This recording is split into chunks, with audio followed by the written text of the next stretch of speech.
आज की कथा बड़ी ही दिलचस्प और सीख देने वाली है, तो बने रहिएगा अंत तक। बहुत समय पहले काशी को शिक्षा की नगरी के नाम से जाना जाता था। उस समय यह परंपरा होती थी कि प्रत्येक बालक जो ब्राह्मण के घर में जन्म लेता था, उसे काशी जाकर वेदादि शास्त्रों का अध्ययन करना होता था।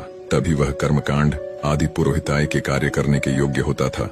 एक बार की बात है, एक पंडित जी ने अपने बेटे को भी शास्त्रों के अध्ययन के लिए काशी भेजा। सभी शास्त्रों का अध्ययन करने के बाद पूरी तरह सब कुछ कर निपुण होकर बालक अपने गांव लौटा।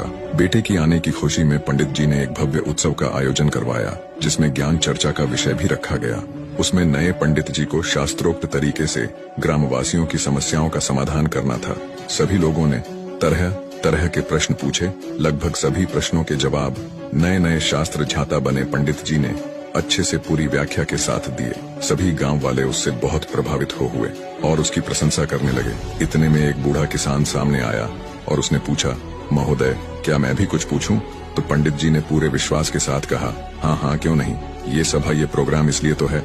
किसान बोला, ठीक है, तो बताइए, पाप का गुरु कौन है? पंडित जी ने अपने विवेक पर जोर दिया, परंतु इसका उत्तर नहीं मिला। सोचा, बहुत से गुरुओं के बारे में सुना है, पर ये पाप का गुरु किस खेत की मूली है, इसके बारे में तो कभी नहीं सुना। लगता है मेरा ज्ञान अभी संपूर्ण नहीं हुआ है। और वह वहीं से वापस काशी को रवाना हो गए। काशी जाकर उन्होंने अपने सभी गुरुओं से पूछा, लेकिन इस प्रश्न का जवाब उन्हें कहीं से नहीं मिला। हताश और निराश होकर इस बार पंडित जी अपने अंतिम गुरु के पास गए तो उन्होंने कहा, वत्स, इसका जवाब तुझे एक पापी ही दे सकता है। पंडित जी की आंखें आशा से चमक उठी। उन्हें लग रहा था कि अब उनको इस प्रश्न का उत्तर मिल जाएगा। उन्होंने तुरंत पूछा, ऐसा पापी कौन है और कहाँ मिलेगा? गुरुदेव बोले, मैं तो किसी पापी को नहीं जानता, लेकिन एक वैश्या है, वह तुम्हारे इस प्रश्न का जवाब दे सकती है।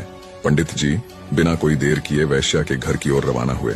पंडित जी को आता देख वैश्या ने स्वागत में ताना कसते हुए कहा, ज्ञान के साधक, आज अज्ञान की सेवा में कैसे? पंडित जी ने स्वाभिमान पूर्वक कहा, हे देवी, मुझे आपसे केवल अपने एक प्रश्न का उत्तर चाहिए और उसका उत्तर केवल तुम ही दे सकती हो, इसलिए तुम्हारे पास आना पड़ा। मुस्कुराते हुए वैश्या बोली, पूछिए महाशय, ऐसा कौन सा प्रश्न है जिसका जवाब केवल मैं ही दे सकती हूँ? पंडित जी बोले, मैं जानना चाहता हूँ कि पाप का गुरु कौन है।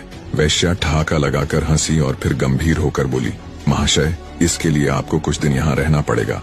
अब पंडित जी इस प्रश्न के उत्तर में पहले ही काफी भटक चुके थे, इसलिए उन्होंने वैश्या की बात मानकर वहाँ रहना स्वीकार कर लिया।